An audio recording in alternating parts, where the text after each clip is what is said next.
I'm Cornell Clayton, director of the Foley Institute, and on behalf of the Institute, I want to welcome you at this event. Again, it's one of our events in our ongoing series on the 2024 election. And I already mentioned next week we have Lou Jacobson from PolitiFact talking, but today we're very fortunate to have Terri Givens speaking to us.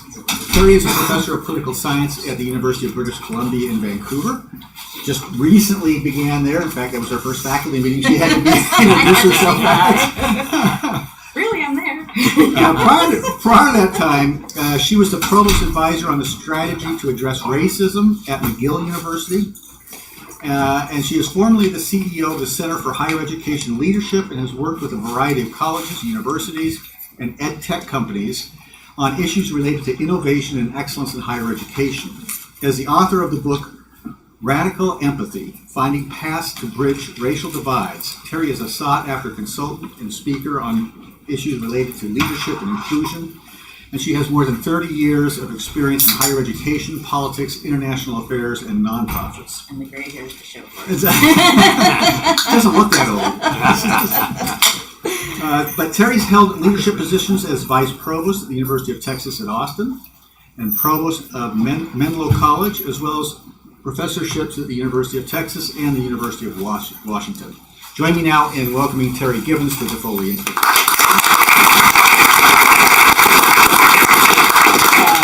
Yes, I wanted to say it's really, I couldn't turn down the offer to come because Tom Foley was my congressman. I grew up in Spokane, Washington. I was just up there, and I'm actually on the board of my high school, Gonzaga Prep. Are there any folks from Spokane? Gonzaga Prep is often known as the it's a Catholic school, first of all, and apparently Tom Foley got kicked out of it. But Gonzaga is kind of known as a sports school. I was obviously very much academically inclined, but also ran track there, and ended up going on to run track and mostly go to school. I only ran track for a couple years at Stanford, and but mainly focused on school. Went to UCLA for my PhD, and unfortunately never really had the opportunity to move back to Spokane, although sometimes it's nice to be away from Spokane, but it's a lovely place. I enjoy Spokane. So I just wanted to mention a little bit about my background, besides what I just said, but in terms of my research agenda, I started out as a PhD student at UCLA being interested in immigration politics. But I also studied Europe. I already knew French. I started learning French in middle school, did study abroad in France. And I was trying to figure out how do I study this topic in a place like France. And first of all, my advisor said, we have to study Germany as well if you're going to study ultimately immigration, which is how a lot of the issues around race end up developing in these countries. Is you have influxes of migrants, and they come from different ethnic and racial backgrounds, religious backgrounds, etc. And then you start to see the issues around race. And actually, when I was in graduate school, I was told that, for example, France, we don't have race in France. It's a U.S. thing, right? And Germany has a long history, unfortunately, of anti-Semitism, etc.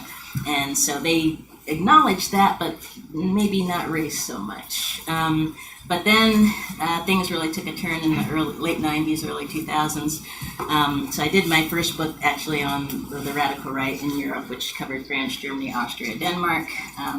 People back then were telling me that the far right was just a flash in the pan, it's going to go away. And so, of course, it has not. A lot of the parties I was studying back then have morphed into mainstream parties. And we've also seen kind of the radicalization of elements of the Republican Party in the U.S. So, and actually the shift rightward of a lot of what we would previously have considered conservative parties is happening globally, right? It's not just in the U.S. or Europe, it's many other places around the world. But in any case, I did shift away from focusing on far-right parties to immigration politics. The EU was just starting to legislate on immigration policy in the early 2000s, so a lot of the work I did then was groundbreaking in the sense that there weren't very many Americans who were, well, first of all, there weren't very many Americans doing work on the far right, and then on immigration policy either. And I talk a lot about that in my book, The Roots of Racism, which talks about just the discipline of political science and how it's not necessarily focused on certain topics, partly because people who look like me aren't doing the research. So a lot of the reason why you're seeing, and actually the study of immigration politics has just exploded in political science because obviously it's one of the biggest topics in politics today, as we're going to talk about. And also you've seen a growth in, like when I was in graduate school, there's only a handful of us in the Applied Sci department at UCLA. Actually, places like UCLA and Michigan and so on have really become places where scholars of color in general are attracted because they've really been promoting bringing in, and not just in terms of race, but also socioeconomic class, first generation.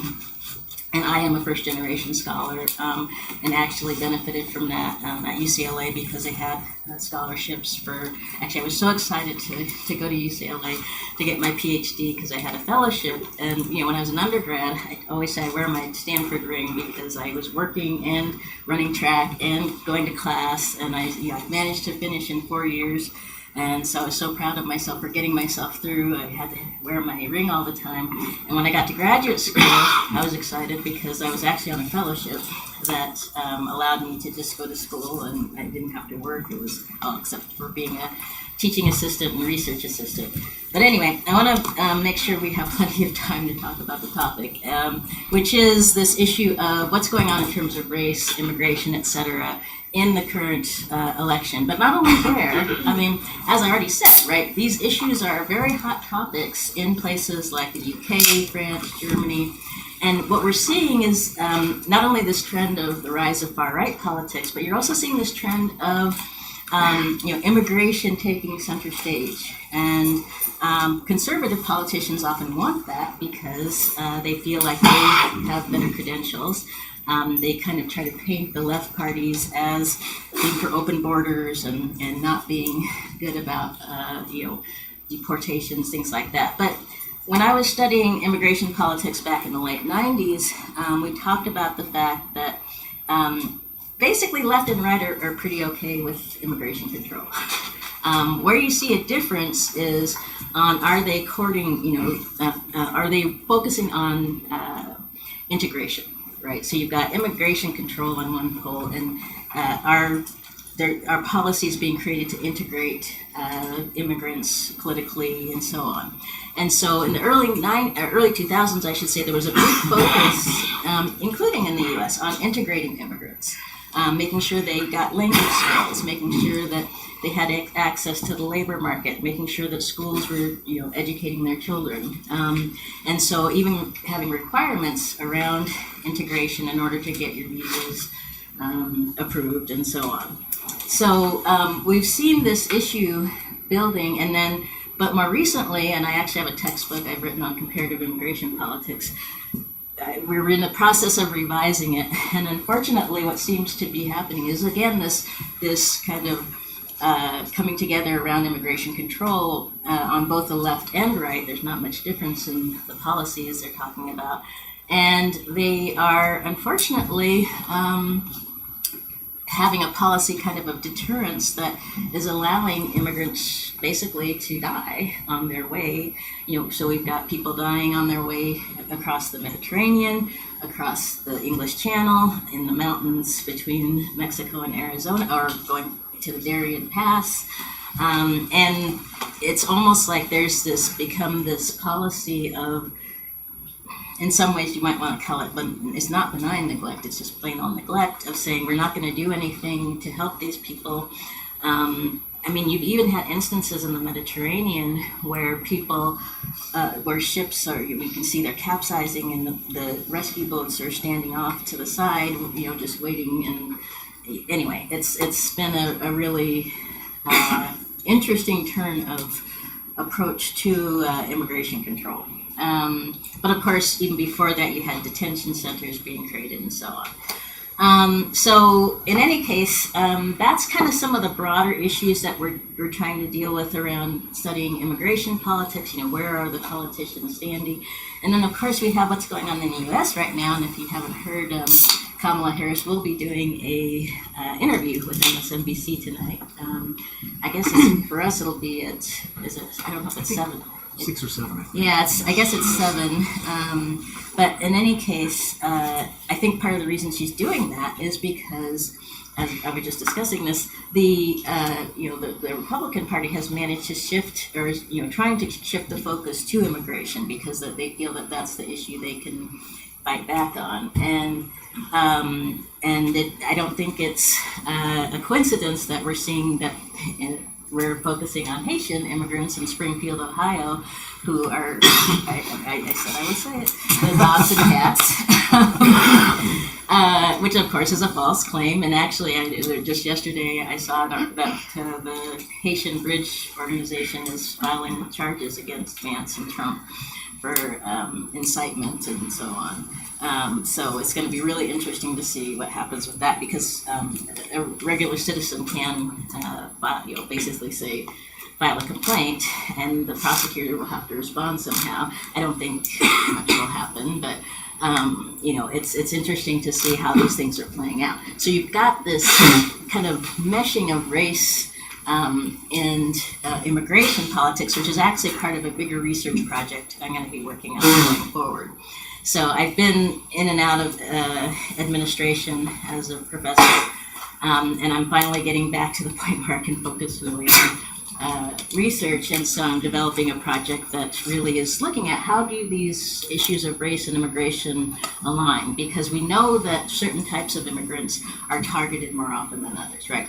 The classic example is in Ukraine. You had Ukrainian immigrants, and there's some really, I was just at the American Political Science Association meeting, and there's some really interesting research coming out around this of Ukrainian refugees being very much welcomed in Europe, and yet African students who'd been in Ukraine being held up at the border, being told they couldn't come in. And so, and then, another area around this is looking at Latin America and, how race has played out in terms of ability to travel, to move to other countries.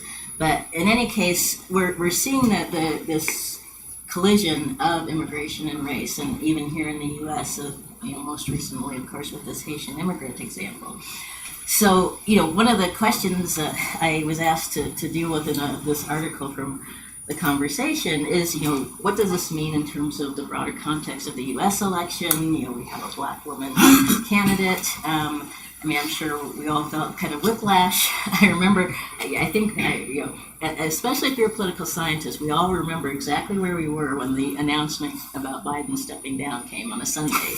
I literally, it's like, it's burned into my brain. And then, it was like an hour until he, said, okay, Kamala Harris, I'm endorsing her. Because we're in between that, in that hour, I was on, social media, and everybody's like, oh my God, what's he going to do? Is it going to be Kamala? We're going to have this, they were talking about this crazy, primary scheme and so on. And so the fact that he waited an hour and then he announced he was going to support Kamala. And then, it was like, okay, how are people going to respond? Well, one of the first things that happened is this group of black women called for a Zoom call. It had, I think, 40,000. Basically, over the next few days, between the black women in general, the white dudes, etc., you have all of these Zoom calls organizing around Kamala Harris, and literally broke Zoom several times. They had to figure out new ways to, using YouTube, etc. And so all of this, we're watching history, right? This is all unprecedented. First of all, it was very uncertain. Is she going to go ahead and be able to take on the nomination? And the fact that we've already had a black male president probably helped, most definitely helped the situation. And, I was thinking about, back to Shirley Chisholm, as I was telling, talking about earlier today, I loved politics from the time I was old enough to sit in front of the TV. And, I'm old enough to remember when Shirley Chisholm ran for president, and actually there's a great movie that came out recently about Shirley Chisholm and her, you might call it quixotic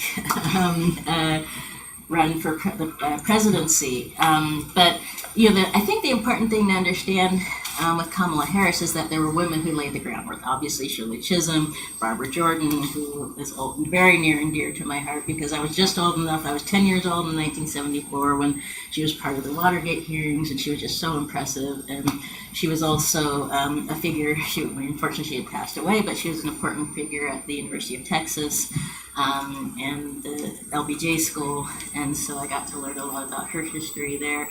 So, obviously Hillary Clinton, and so we've had this, it's not a short history of women being involved in politics. And I remember I was in college when Geraldine Ferraro was the vice presidential nominee, and so there's been this kind of ongoing movement towards having women. And I think that really, I've often been asked, is it harder being a woman or being a black person in academia? And I think it's harder being a woman.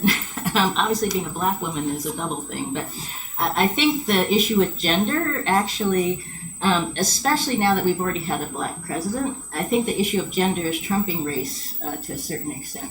And because of the stereotypes we have around women. But I think what is in Harris's favor is that reproductive choices is on the ballot. Literally.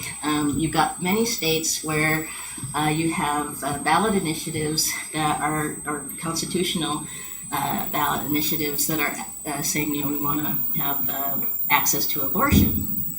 And we've seen in previous elections when that has been on the ballot, it drives turnout.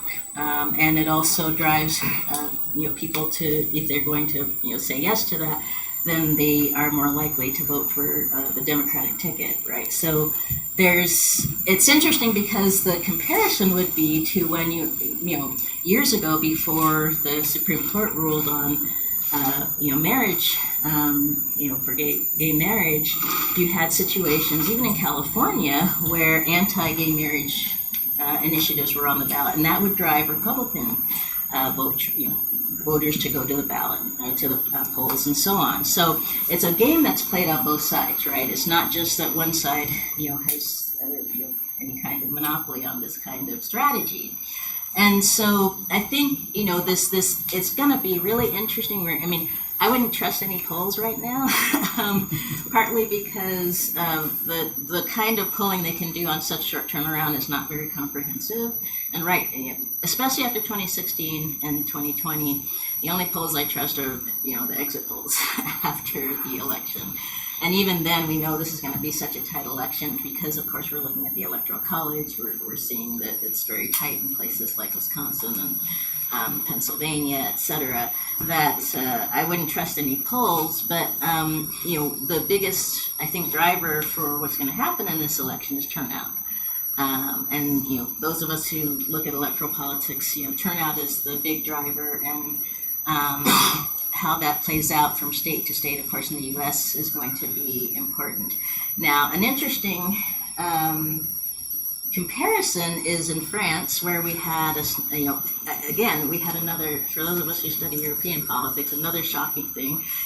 Right after the far right performed well, Macron calls the snap election, and everybody was like, whoa, what's going on? So very short time frame, et cetera, for the French Assembly.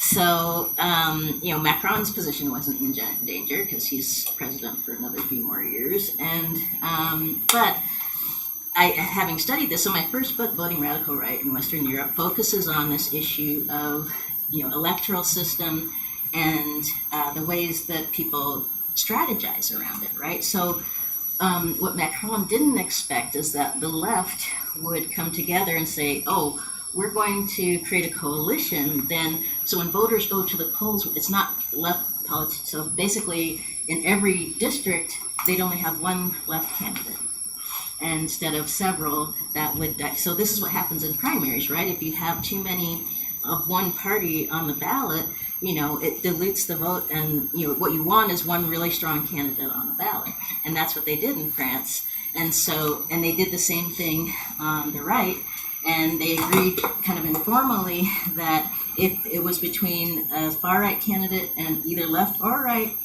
the strongest candidate would stay in. And so you had this, very quick turnaround, but I don't think Macron expected the left to come together like this. I think he thought he would be able to pull together the right and be the stronger candidate and tell the left, oh, you have to step down. But that didn't happen. So the left actually got the highest percentage of the vote in a situation where everybody was expecting Marine Le Pen's party to come out on top. And so this is where electoral dynamics really comes into play, where we've seen, even Dick Cheney is saying he's going to vote for Kamala Harris. So I think we're seeing an interesting situation, which is not the norm in U.S. politics, where you've got a coalition developing between, you can call them never Trumpers, whatever, but the left and right, that we might see more of an outcome similar to what has happened in France, where you've got a coalition that is saying, we're going to work together to keep this particular candidate out. Well, we'll have to see how that plays out. It's not clear yet. Like I said, I don't trust any polls, but again, turnout is going to be critical. And then on the gender front, if you look at all the research, and again, I don't trust polling, but you still have strong support for Trump amongst especially white women. Typically, black women tend to vote like 98% for the Democratic candidate, whoever it is. Hispanics are more split, and I haven't seen data on Hispanic women, but I suspect it won't be as strong as black women, but certainly probably stronger for Harris, and especially I think the Republicans think the immigration issue is a strong one for them, but given the demographics of the electorate, it's not totally clear, because there's a lot of people who are immigrants or who are first or second generation, and it's not clear how those people are going to respond to the messages that are going out right now. So I think there's a lot of uncertainty around what's going to happen with immigrant votes. In Pennsylvania, you have the Polish community coming out endorsing Kamala Harris.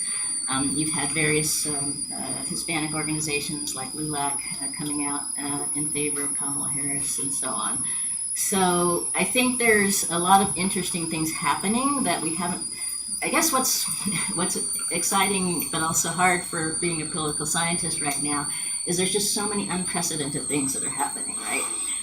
In terms of the way the election in the U.S. has happened, the French election, in Germany, we saw one state election where the far right was successful, but then another more recent election where the Social Democrats came out ahead. And then of course the UK, where you had the Conservatives who had been in power for a long time, were finally pushed out by the Labour Party, but still dealing with the leftovers from Brexit. I was just there in May, and obviously things are running fine, but there's still a lot of people who are not happy. I think the latest polls show people are sorry that they voted for Brexit. But keep in mind, the driving force behind that was immigration. People were tired of, seeing so many Eastern Europeans, especially. So it was immigration, but not so much a race issue there. Because I remember being in London like 2008 or so, and you'd go into a place like a restaurant or Harrods, and the servers would all be Eastern European, and that's not a bad thing, at all. But it's like I didn't know, as somebody who studies immigration politics, I didn't notice it. And then there are stories about the Polish plumbers who are undercutting the local plumbers, and of course providing better service. But if you've ever heard of the story A Year in Provence, you would understand that. But it's about the struggles of trying to get contractors in France. But anyway. So obviously I've thrown out a lot of stuff, but I think the common thread, and I hope you'll get a chance to read the article, is that first of all, we're just in unprecedented times, right? You guys are watching history happen as we speak. And not that that isn't always the case, but, things that we have not seen before, a black woman running for president, and, her running mate now has come in and just taken the world by storm with, his coach walls, and he's going to change your air filter for you, and things like that. Dogs and cats playing a big role in the election, not just in terms of the Haitian refugees, but also, cat ladies. I was debating whether to wear this dress or my cat dress. As a cat lady, I have 2 kids, so I can't say I'm a childless cat lady. But I mean, really, the themes that are coming out are not things we would normally be thinking about. And so I think again, polls are going to be difficult to really capture what's going on. And in general, I do think the U.S. is ready for a black woman president. I do think, regardless of what happens, Kamala Harris will win the popular vote. But the question is, in our electoral system, can she win the electoral vote in the electoral college? So that's where really the rubber hits the road. That's why she's spending so much time in Pennsylvania. And you even see her husband, Doug Emhoff, in Texas, although I think that's more in support of the Senate candidate there. And Nevada, etc. You're going to see her spending a lot of time. Unfortunately, she's probably not going to come to Washington. They only go to California to raise money, both Trump and Harris. And for Trump, even New York, again, fundraising kind of trips. So the focus of the next, where day are we at? 38, 39, something like that. I can't remember exactly where we're at, but we're getting close enough that the bombardment of TV ads is happening. Not only and keep in mind, it's not just the presidential election. Obviously, the congressional elections are going to be very critical as well. And there's a lot more attention being paid than usual. But again, I guess the last thing I'll leave with is that what was really striking to me from one day to the next, the shift in strategy of the Harris campaign has just been like, night and day, and just an approach that I know many pundits have been pushing for the Democratic Party to take, especially the social media strategy and even doing both sides are doing a lot of podcasts, interviews that are more social media oriented, and so this is really kind of helping us determine what's not only what is happening now, but what's going to happen going forward in elections and how campaigns are trying to reach people. So I'll leave it at that.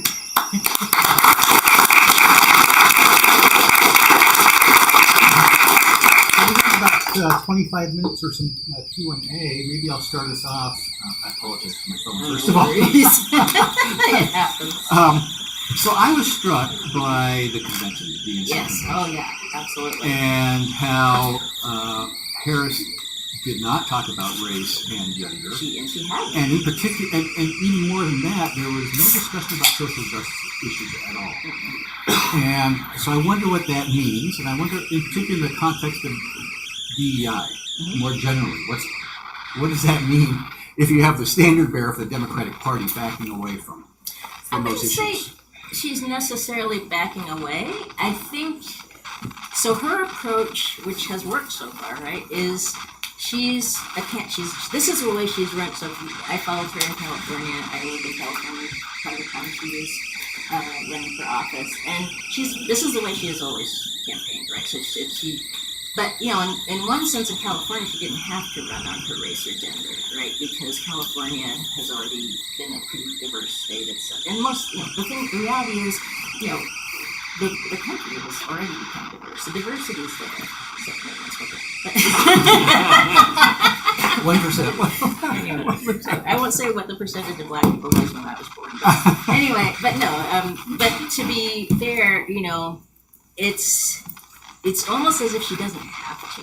So she's really trying to keep things focused on policy, on the key issues that she knows are going to be helpful for her, and basically, Obama even except for when he did that one speech to respond to his pastors, some of his outrageous statements, right? Even Obama didn't really run on race, and and his presidency wasn't particularly focused on racial justice per se. I mean, he did come out when Trayvon Martin was shot, things like that.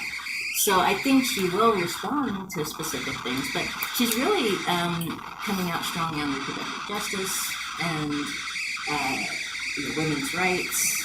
So I think the gender issue is absolutely 100% there, and I think she just understands it's very strategic. It's her winning strategy is to mobilize women, mobilize people who support women, and I think that she can kind of justify that racism is much of an issue because we've already had a black president, and that black president was able to not only campaign but also have a presidency that did not revolve around race very much, just with the occasional issues. I will say my biggest disappointment of the Obama administration was that we didn't get comprehensive immigration reform, and I'm a little wondering. So I don't think Harris is going to really jump into that either, except to complain that the Republicans, didn't vote for their own bipartisan immigration control bill. So it's interesting the way that immigration is coming up in the campaign, and so I think she's not even really going to emphasize that very much either, and we'll see what happens with anyway. See what happens tonight after this. Yeah. Yes, let's see what she talks about tonight. But anyway, yes. So I just feel like she's it's a winning strategy for her so far in terms of the response of voters. But you do have specific, like I said, the first Zoom group was Black Women for Harris, and you've seen various groups. The NAACP is doing voter mobilization and registration. So. A lot of times people will say the Democratic Party takes the black vote for granted, which they do. It's reality. The question is, she's got a lot of black people in her campaign, running things, etc. So she's giving opportunity from that perspective. So, okay. 1, 2, and go ahead. Do you think we can expect to see in the next 10 to 20 years a rise in left-wing politics over right-wing politics, since it seems like they kind of flip back and forth in the rise of one? Yes, it's funny because I've written articles about that.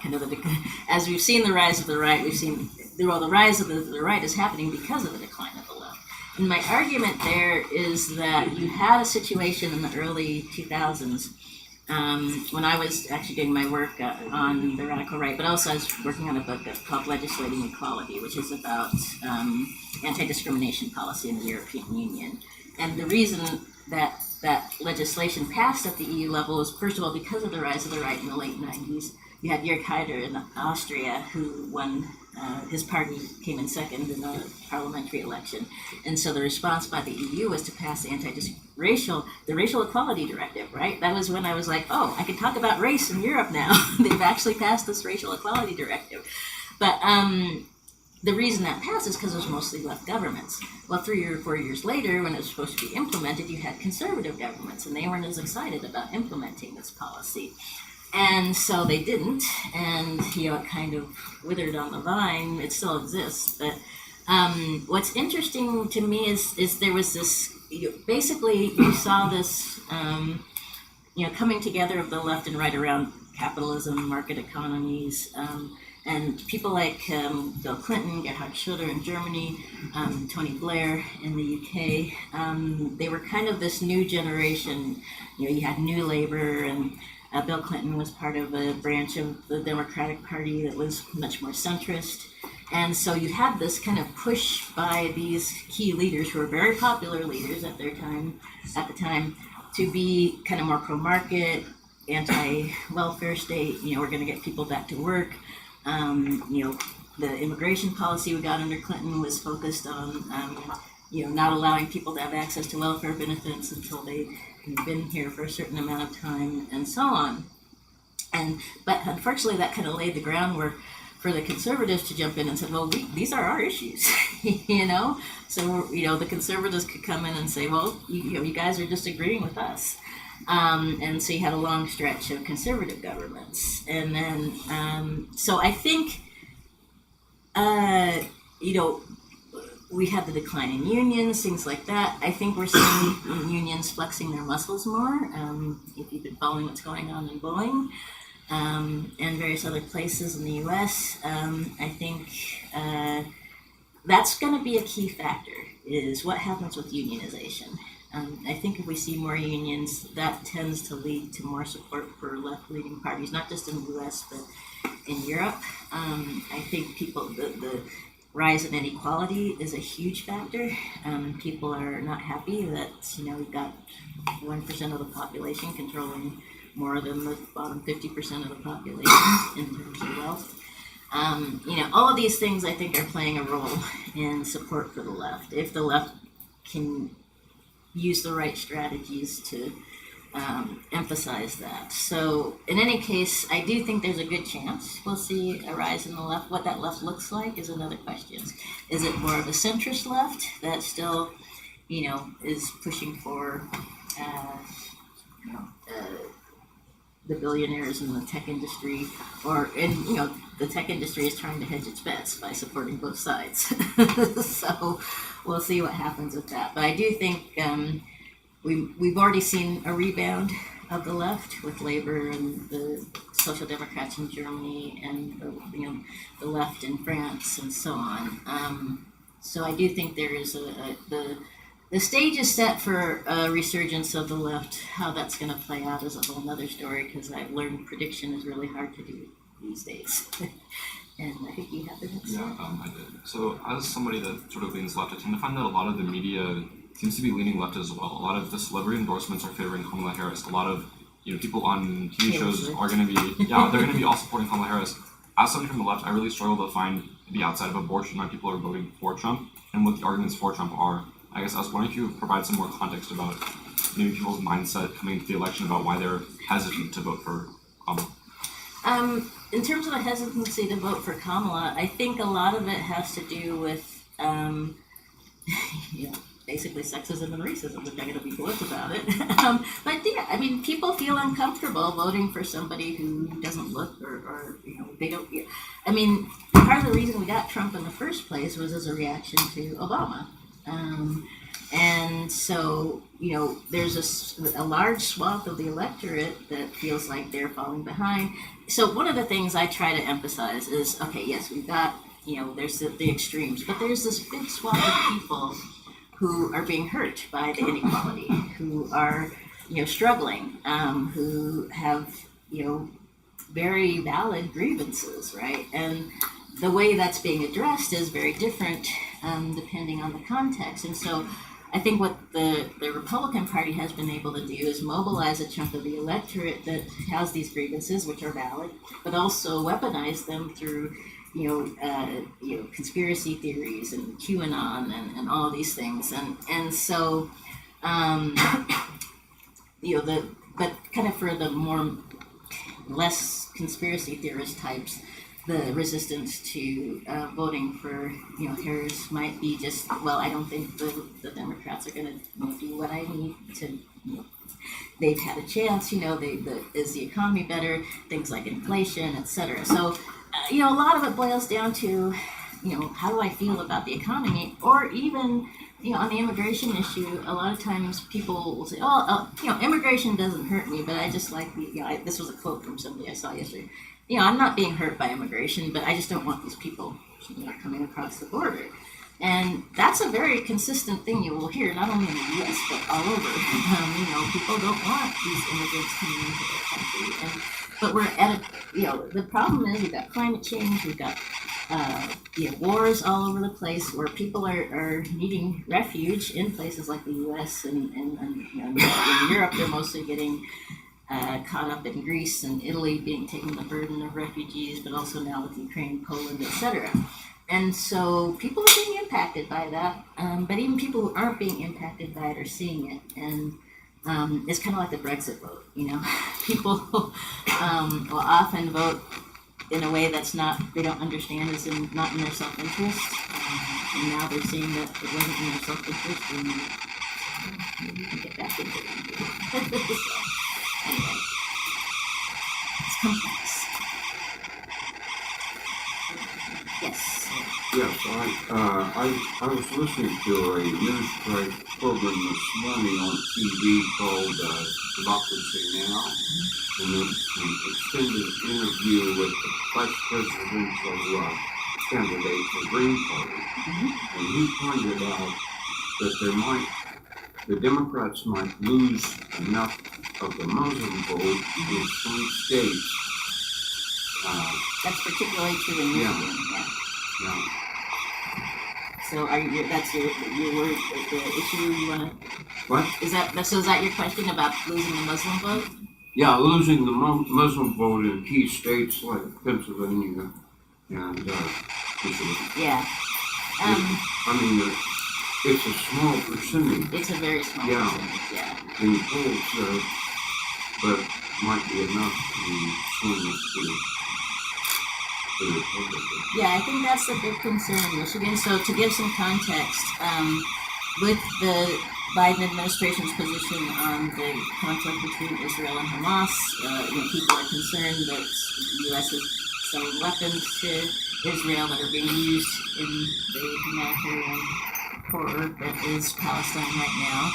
And so, we've seen protests around the country, and there's a large Muslim community, particularly in Michigan, and actually this happened in Washington State as well, where people voted uncommitted in the primaries because they wanted to send a message, particularly to the Democratic Party, that, hey, you can't count on our vote unless you take a stronger position, and obviously both Harris and Biden have come out and said, that they're not happy with, not more than, they're trying to have a ceasefire and so on, and have, told Netanyahu he needs to stop what he's doing. They can't, he's the sovereign of his own country, so he can do what he wants, but, the question is, will the U.S.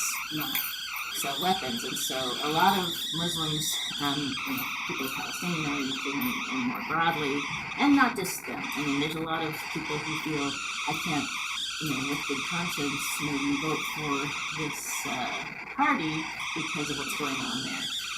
However, what we've seen happening most recently is that even those people who voted uncommitted in the primary said, well, for us the alternative is worse, so we will, we're not going to endorse, but it's very likely that these people will vote for Harris because they're afraid that Trump will come in and tell Netanyahu he can cut We didn't have Kamala in the primary. Right.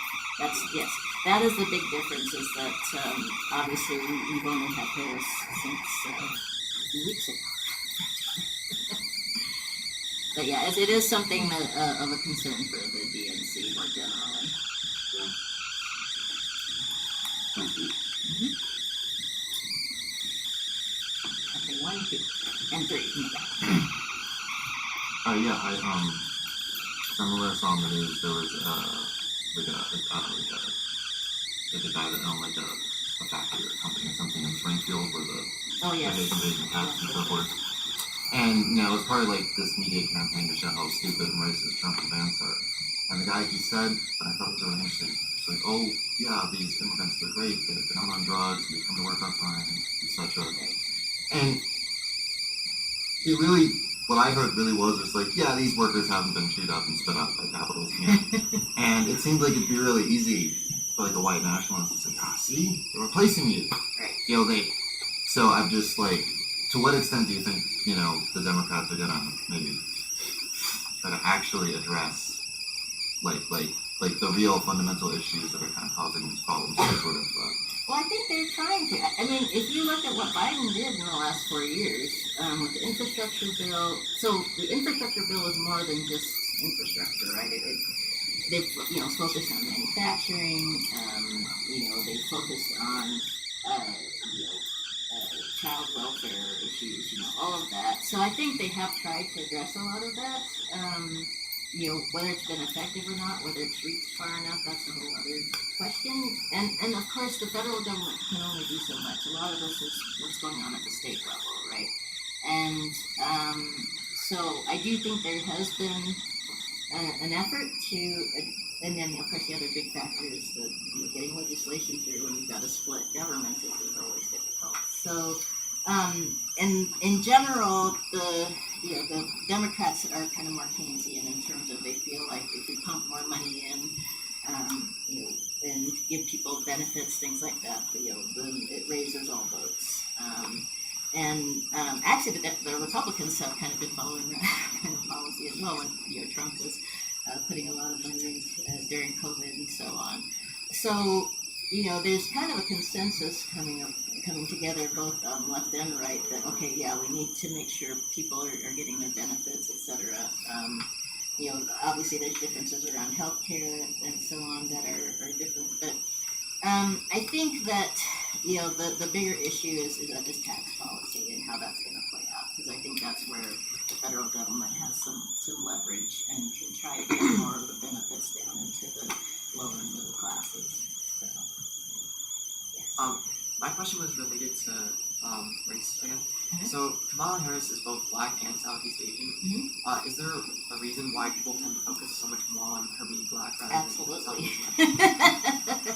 Yeah, that's a fantastic question, because obviously she is half South Asian and half Black, and even Jamaica, her father was Jamaican, so the Caribbean community has latched on to her as well.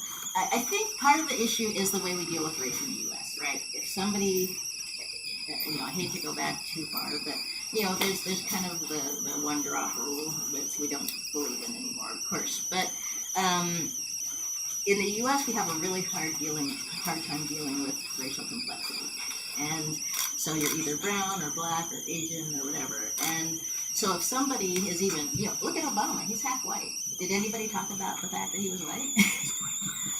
No, we focused on the fact that he was Black.